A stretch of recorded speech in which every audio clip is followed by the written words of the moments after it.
Now, a little more than a year ago, Syria's decades-long dictatorship suddenly collapsed. Bashar al-Assad fled as rebel fighters poured into the capital. A former commander linked to al-Qaeda is now President Ahmed al-Sharaa and positions himself as a pragmatist. His first 23-member interim cabinet, announced last March, includes only one woman who is also the only Christian. Hind Kabawat, a former opposition leader and lawyer, has taken on the Ministry of Social Affairs and Labour, and that means she's tackling some of the toughest issues. Let's bring you a special report now for the BBC's Global Women series. Our chief international correspondent, Lyse Doucet, spent time with her in Syria to see what challenges she faces. Oh my God, you have to meet these two women. Wow. Hind Kabawat's ministry. New staff, many women. They have positions in... They have position, and now we are supporting them. And they're doing an amazing job, better than all the men. It's too hot here. Wow, look at this, Wazir. To her office, Hind brings her own history.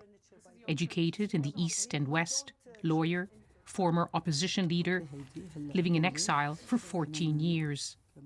Now a seat at the top table. You have said that not including more women at that cabinet level was one of the biggest mistakes of the first year in power. Of course, the first day we were there, I told them, why there is no more women? What does he say? He said, it's coming. We are transition. They might change us after 1 year. I hope that next year, when they change, they will bring 5, 6 women, because they are very qualified, not because of women. You don't feel that Hind Kabawat is the token woman in the government? I don't feel myself a Christian or woman when I do my job. I feel like I'm a citizen of Syria. I have a duty to help and serve. The minute I don't see I have the freedom to do my own strategy, my own plan, my own budget, why? I'm not a window dressing. Hello, I'm not a window dressing. Today the minister takes her team to Idlib, the former rebel stronghold of the men now in charge. 14 years of war left many wounds. This is one. Hundreds of thousands of displaced people still languish in camps like this. Hind is here to hear their stories. Our villages were completely destroyed. The civil defense forces had to open up roads so we can tell our houses apart.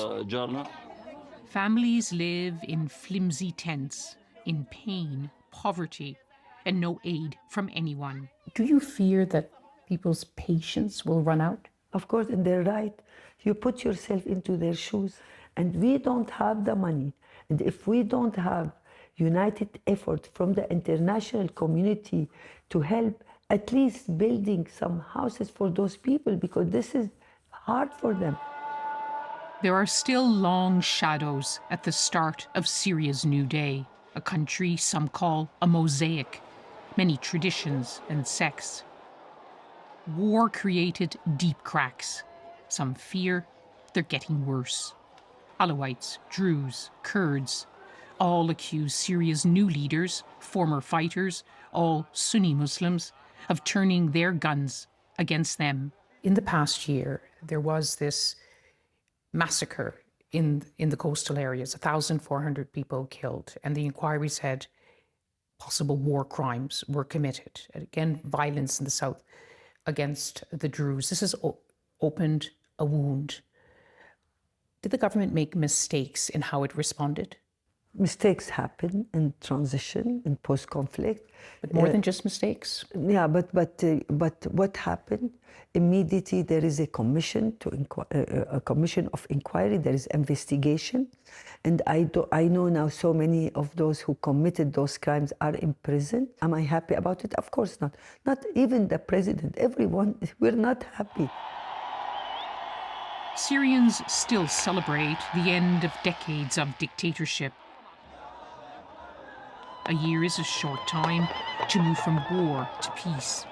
But Syrians now want to see clearer signs that this is a new start. And Lyse is with us now here in the studio, and she's joined by Lina Shaikuni from the BBC World Service. Lina, this was your idea, this documentary and this story, and it is such a compelling one. But I wonder, when we talk about Hind Kabawat, she's obviously an important symbol to many, but is she universally loved in Syria? I mean, you can see when we were with her and we went to a conference in Idlib, and it was a conference for women, there were students that came in that actually she taught during the 14 years of war. And these were young girls in their 20s, and they were saying how optimistic they are with having her there and in power. And one of them was like wagging her finger and saying, you know, we want to be, she taught us to be decision makers, we want to be decision makers, and we're very optimistic with having her. On the other side, you know, there are lots of challenges facing a lot of women all over the country, you know, since December 2024 and the fall of Assad. There's been reports of kidnappings and challenges that the women are facing themselves. So there are other women who are working on other portfolios who are doing it in tandem to what Hind is doing. So they might not feel that, you know, regardless of having her, they're still doing their own stuff. But she makes a very clear point. I am not just window dressing. Yes. Is she making a difference? I think she is in certain circles, and having her there is definitely important, but she also says, I shouldn't be the only one. There should be more, so that because of these issues that are affecting women post the fall of the regime of Assad, there should be more women there. There should be more women who have platforms to change things, to ameliorate the situation for women all through Syria.